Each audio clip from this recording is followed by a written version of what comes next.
Like many guitarists, I like to use effects like reverb and delay on my sound of my guitar amplifier from time to time. And I want those effects, which we call wet effects, to not be distorted by the sound in my guitar amplifier. I want them to be applied to the sound in my guitar amplifier. So if my guitar amp is set for a real clean sound, I want to hear the effects really clean. And if my guitar amp is set to be really overdriven and distorted, I want my guitar to sound really overdriven and distorted, but I don't want the effects to sound that way. I want them to still be clean and pristine sounding so that they're not muddied up and garbled. So in a recording studio, the way that's typically done is that the guitar is recorded dry, and then you have a separate system for applying the effects to the guitar signal. And the objective with a wet rig is to do the same kind of thing, but in a live performance setting. So the idea in a wet rig is you've got your dry sound being produced by your guitar amplifier, and you know how to get the sounds that you want out of it, and then you're going to have an entirely separate system for amplifying just the effects signal, the wet signal. Now there are a variety of ways that you can go about doing this, and probably the best way the ideal way really, would be to capture the entire guitar sound from your guitar and any stomp boxes that you may be using in front, through the preamp on your amplifier, the power amp, all the way through the speaker. And the way you do that, of course, is by putting a microphone in front of the speaker. And if you're going to have a microphone as part of your wet rig, then you're going to need the mic cable, and you're going to need to plug it into a mixer and possibly some kind of preamp, and then you're going to have to hook that up to your effects processor and or your individual effects, however you're doing it, and then you're going to have to amplify them. That seemed like a little bit more involved than I wanted to get. So I opted for a compromise, which is rather than using the microphone and a mixer and preamp and so on, I'm simply going to capture the output amplifier itself. I'm not getting the speaker output the way I've done this, but it keeps things simpler and more compact. What I'm doing is I'm using a little device called a Hughes Kettner Red Box. And the Red Box, it's literally a little red box. It allows you to get a line level signal from your speaker output. So you take a speaker cable and go to from the output of your amplifier to the input on the Red Box, and then you use the cable that's attached to your speaker, and you connect that to the output of the Red Box. So this gets your complete dry sound right here.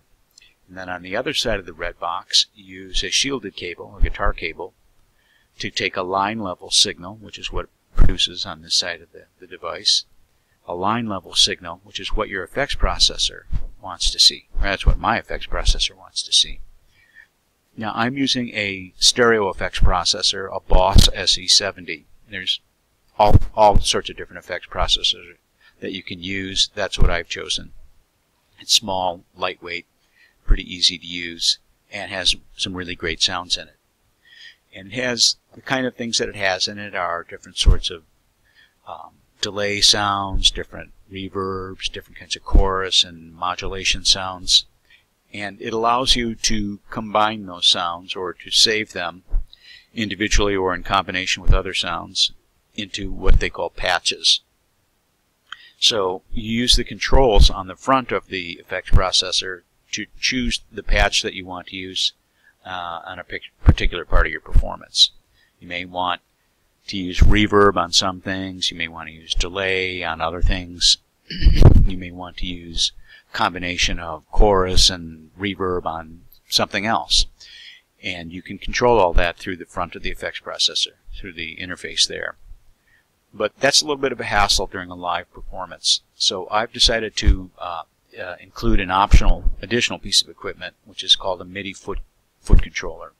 This is a MIDI cable to connect to the back of a MIDI port on the back of the effects processor. And this has 5 or 6 foot switches on it that allow me to scroll through and select different patches that I've saved in my effects processor. So it's just an easier way to change effects by stomping on this foot box than it is to fiddle around with the controls on the front during the middle of a performance. So this is optional, like I said. And this is the Boss SE70 is a stereo effects processor. Of course, you don't need to use a stereo. You don't need to use stereo effects in your wet rig. Lots of people use a simple mono kind of a setup, which is certainly easier and less to carry around than what I'm doing. But once you've tried the stereo effects, it just sounds so good, at least to me. I didn't want to give it up. I wanted that stereo sound. So, of course, when you're going in stereo, then you need a little stereo power amp. I'm using a little 120 watt amp from Stewart. And you use a couple of guitar patch cables, short little cables, to connect the left and right outputs from the effects processor to the left and right inputs on the stereo power amp. And then, of course, the last thing that you need are a pair of speakers. And you use regular speaker cable to connect these up. Now, in my case, I'm using guitar speakers. A lot of people choose to use a real high fidelity kind of speaker setup, like a PA type speaker on this end. In fact, a lot of people use, that I know, use amplified, like JBL Eon or something like that type speakers on this end. But I opted to use guitar speakers. I made some cabinets myself. They're small, very portable and lightweight. And the other thing is that I'm not capturing the sound of the guitar speaker on this end, which is certainly part of the sound. So I wanted to reproduce the effect sound with actual guitar speakers on this end. Just, that's my personal preference. There's lots of great ways to do this. That's how I chose to do it. So to review, you've got your dry sound that you're accustomed to getting, your great clean and overdriven and so on, whatever sounds it is that you want to get out of your amplifier over here. And they're all preserved by feeding your output into the, in my case I'm using an H&K Red Box. I get a line level signal out of there that feeds my effects processor, which I control with a MIDI foot switch controller.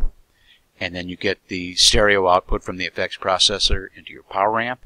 And from your power amp, you use a couple of cables to get them to your two speakers. In the next part of the demo, I'm going to show you how easy it is to transport the little system that I made for myself. It was done so that in a way that makes it easy to carry and to set up quickly. It's the way everything is arranged. Half the stuff is already plugged in when you move it around from one room to the next. So there's just a couple of cables to plug in. And let's move on to the next part of the demo.